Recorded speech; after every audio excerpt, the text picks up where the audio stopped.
Muy buenas amigos, hoy os vamos a hablar de cómo se están viviendo las tensiones entre Rusia y Ucrania en China. Veremos qué noticias son las que han pegado más fuerte aquí y qué dicen los comentarios más valorados por los internautas chinos, entre otras cosas. Por cierto, no sabéis qué pedazo de cambio acaba de pegar el clima, porque ayer aquí cayó una de las mayores nevadas del año y hoy es casi primavera. Os juramos que no hay trampa, las imágenes que estáis viendo las grabamos hace menos de 24 horas.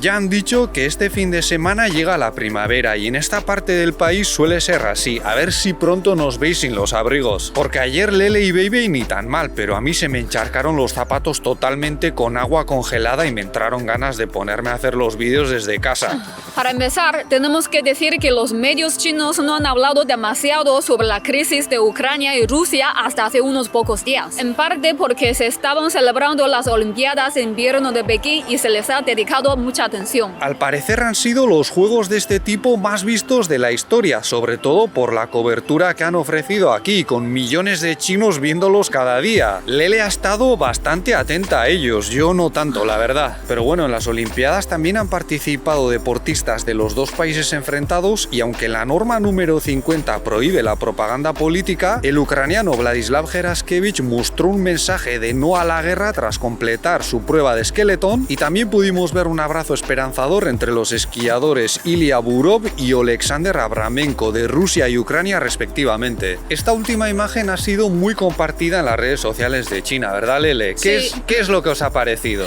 Pensamos que es muy emocionante, ¿no? La paz del mundo, no sé cómo se dice. ¿Seguro que os ha hecho gracia por la paz? ¿No será porque son dos chicos abrazándose? Los dos son muy guapos también. A finales de enero, el ministro de Relaciones Exteriores de China se posicionó del lado de las preocupaciones de Rusia en cuanto a su seguridad, aunque creo que fueron declaraciones bastante moderadas, poco tajantes y agresivas. Luego, a mediados de febrero, cuando la cosa estaba un poco más tensa, dijeron que su embajada en Ucrania seguía operando con normalidad, invitaron a las partes implicadas en el conflicto a actuar de manera racional y yo creo que eso es lo más destacado que hemos visto en las redes sociales de este país hasta hace unos días. Pero una vez terminadas las Olimpiadas se ha convertido en uno de los asuntos más discutidos, sobre todo porque prácticamente ha coincidido con el reconocimiento de las dos repúblicas rebeldes del este de Ucrania por parte de Rusia. Por cierto, los de Bloomberg dijeron que China le había pedido a Rusia que no invadiese Ucrania hasta pasados los Juegos de Invierno, y aquello fue negado tajantemente por los portavoces chinos, pero la verdad es que Putin ha movido ficha justo después. Por cierto, estas burbujas que veis aquí no tienen nada que ver con el COVID, son solo para tomar el café tranquilamente a salvo del clima tan caprichoso que tenemos en esta ciudad. Oye, pues está muy a gustito dentro porque hace efecto invernadero, aunque no sé cómo se escuchará. También hemos comprado unas galletitas de nata que hacen aquí y están riquísimas. No podía faltar la zampada, ¿eh?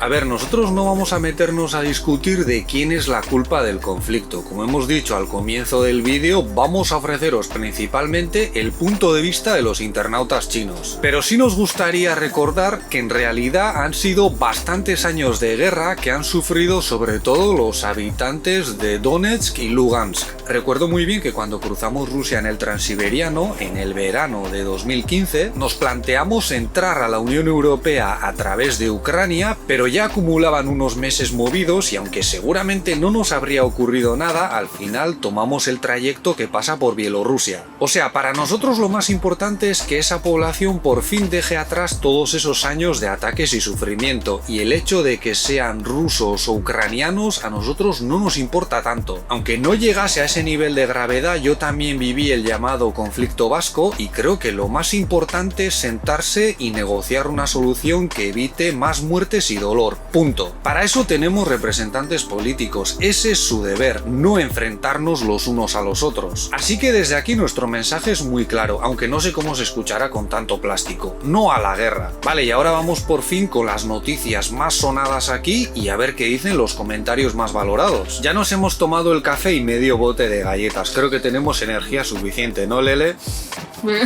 La primera de las noticias es un poco especial porque menciona a China, pero yo creo que es interesante. El 21 de febrero, justo un día después de la clausura de las Olimpiadas de invierno, en Weibo, el Twitter de China, por así decirlo, destacó un artículo de la revista estadounidense Foreign Policy cuyo título decía: si Rusia invade Ucrania, hay que sancionar a China. Y luego añadía: Putin ha encontrado un salvavidas económico en Pekín que solo Washington puede destruir, refiriéndose a las ventas de gas al gigante asiático. En realidad ese artículo se publicó el día 17, pero Foreign Policy está bloqueado en China y se tardó varios días entre que un medio de aquí lo recortó, lo tradujo y se viralizó en las redes sociales. ¿Y qué comentarios destacados encontramos sobre ese titular que pide sancionar a China? Pues primero dice: muy bien, aprovecharemos para unificar toda China. Entendemos que con ello se refieren a Taiwán, aunque esto se comenta en broma. Ya os dijimos en otro vídeo que lo que buscan el gobierno y la mayoría no es la reunificación por la fuerza. El segundo comentario, con más de 31.000 me gustas, dice: si hoy voy al baño y resulta que no puedo cagar, voy a sancionar a los Estados Unidos. Y muchos han respondido con chorradas similares del tipo: si no puedo encontrar novia, sanciona a los Estados Unidos. Si en mi ciudad sigue lloviendo, sanciona a los Estados Unidos. La mayoría ha cuestionado la lógica del titular. ¿Por qué hay que sancionar a China? Y nosotros también nos preguntamos: ¿por comprar un gas que no parece interesar demasiado a Occidente? El tercero dice: hasta que no arrastren a todas las grandes potencias a la guerra, no van a estar contentos, refiriéndose a los Estados Unidos. El cuarto vuelve a cuestionar la lógica del titular. El quinto también se pregunta qué culpa tienen los chinos. Y el sexto, con más de 9.300 me gustas, suelta: desde la perspectiva de los Estados Unidos todo es China, China, China, China. Y otro le responde: a lo mejor es que nos aman en secreto. Ayer, día 22, hubo dos noticias destacadas sobre el tema. La primera fue una publicación de la Embajada de Ucrania en China. Ellos apenas tienen seguidores en su cuenta de Weibo, solo 42.000. Pero esa publicación, en la que condenaban el reconocimiento de las dos repúblicas por parte de Rusia, se hizo viral. Llegó al tope de toda la red social, acercándose a los 800.000 me gusta. Eso es una barbaridad. Y el comentario más valorado, con casi 140.000 pulgares hacia arriba, dice: en mi vida me había imaginado que Weibo, esta red social, se convertiría en una corte para los asuntos internacionales, porque la publicación de la Embajada de Ucrania busca claramente orientar la opinión de los internautas chinos a su favor. Y esto es algo que también han hecho otros países y también Rusia, pero en el sentido contrario. El segundo reacciona con humor y suelta: debido a la situación de la pandemia, la guerra de Ucrania continuará online, disculpen las molestias. El tercero comenta: Estados Unidos, 2 puntos, ya estamos sancionando, ya estamos sancionando. Y el cuarto añade: Estados Unidos, el agitador más grande del mundo, porque aquí mucha gente da por hecho que son ellos los que están detrás de todo esto. Además, entre estos comentarios hemos encontrado información interesante, porque uno de los internautas habla de una empresa de aviación de Pekín que había invertido mucho dinero en la ucraniana Motor Sich, luego fue sancionada por el gobierno de Ucrania por presiones de la Unión Europea y los Estados Unidos, y básicamente se han quedado con la pasta de los chinos. La empresa china ha llevado el caso a La Haya, denuncia unas pérdidas de 4.500 millones de dólares, y basta que se sepa eso para que aquí muchos apoyen todavía más a Rusia en el conflicto. A mí esta historia me parece muy importante y no me suena que haya tenido demasiada trascendencia en los medios, ni siquiera dentro de China. Quizás porque el gobierno aquí prefiere no montar un drama para evitar las reacciones de cierta parte del público. De todos modos, es un caso bastante escandaloso. Imaginad que una empresa de vuestro país viene aquí a invertir y de pronto el gobierno dice: ¡hala, nacionalizada! Cuando eso lo hacen ciertos países se suele montar un jaleo tremendo a nivel internacional, pero en este caso no sé. Dentro de esa misma publicación de la Embajada de Ucrania en China también hay comentarios muy valorados que plantean cosas del tipo: los problemas con Rusia los tenéis por haber querido entrar en la OTAN. La segunda noticia más sonada de ayer, de un medio chino, Huanqiu Wang, habla de las declaraciones de otras 4 embajadas en China, que son las de Francia, Rusia, Reino Unido y Estados Unidos. Esas declaraciones se han hecho en Weibo, en chino, y ha llamado un poco la atención que solo la embajada rusa tenga una cuenta VIP.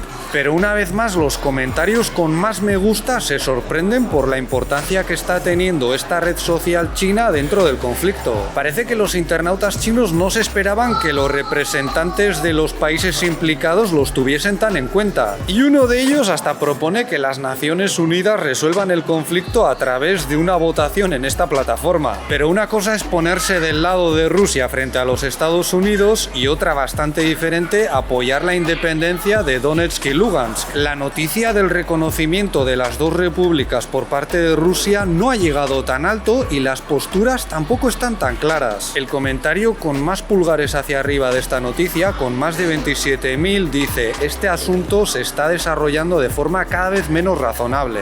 El segundo y el tercero enfatizan la importancia del momento histórico y de ser testigos de ello. El cuarto desea que haya peace and love, paz y amor en el mundo. Y el quinto vuelve a señalar a los Estados Unidos, pero ojo porque también hay algunos que denuncian a Rusia. El séptimo, sin ir más lejos, dice que se han apropiado de manera desvergonzada de muchísimo territorio de otro país. Es que claro, esto también le ocurrió a China. Hay zonas que hoy en día pertenecen a Rusia, pero que antes eran parte del Imperio Chino. Y eso de reconocer la independencia de otros países también se podría aplicar a Taiwán. Entonces ahí ya la cosa, como decimos, no está tan clara. Y luego hay otra noticia en la que Putin cuestionaba la propia independencia de Ucrania, que tiene los comentarios desactivados. Nosotros no vemos un interés especial por parte de los internautas chinos en reconocer la independencia de Donetsk y Lugansk, y dudamos mucho que el gobierno chino lo haga, al menos no en estos momentos. En el futuro, quién sabe. Pese a que muchos medios occidentales pintan a China y a Rusia como compinches en este conflicto, no nos parece descabellado pensar que el gigante asiático acabe jugando cierto papel mediador. Los internautas chinos están viendo cómo desde fuera se recurre a ellos para intentar reequilibrar la balanza. Si China fuese un país tan claramente posicionado a favor de los intereses de Rusia, ¿por qué se iban a molestar las embajadas de Reino Unido, Estados Unidos o Francia en intentar cambiar la opinión de los chinos? Y más importante aún, si China es un país tan dado a la censura, ¿por qué no han bloqueado esos comunicados? Al gobierno chino no le costaba nada mandar a hacer gárgaras las reclamaciones de Ucrania, pero no lo ha hecho. Ahora bien, si los Estados Unidos insisten en sancionar a China, porque ya hemos visto que a veces no nos enteramos mucho de estas cosas, y la ponen nerviosa con cuestiones como la de Taiwán, su postura podría cambiar. Los Estados Unidos han estado promoviendo el separatismo en diferentes zonas de China, esto es un hecho incuestionable y no sé si están en una posición como para denunciar lo que hace Rusia.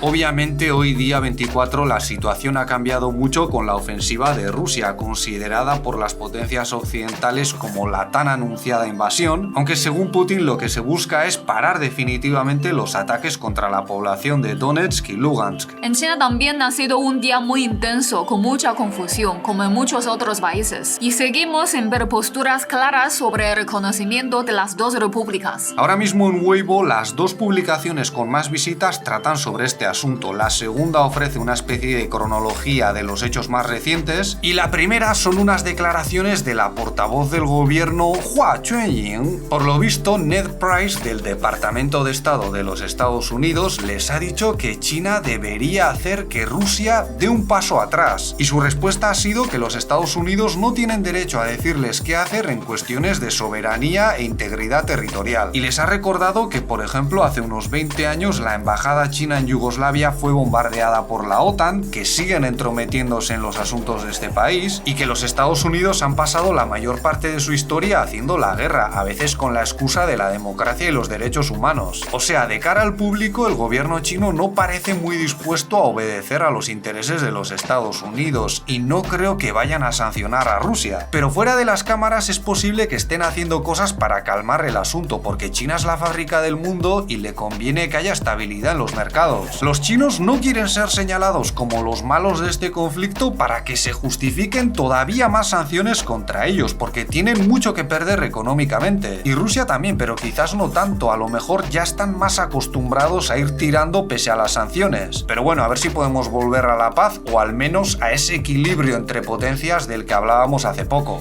Eso es todo por nuestra parte. Si este vídeo os ha parecido interesante, podéis darle un me gusta, suscribiros o entrarnos con Patreon, donde tenéis más contenido como Gredos y mis clases de mandarín. Muchas gracias por vuestra atención y hasta la próxima. ¡Hasta luego!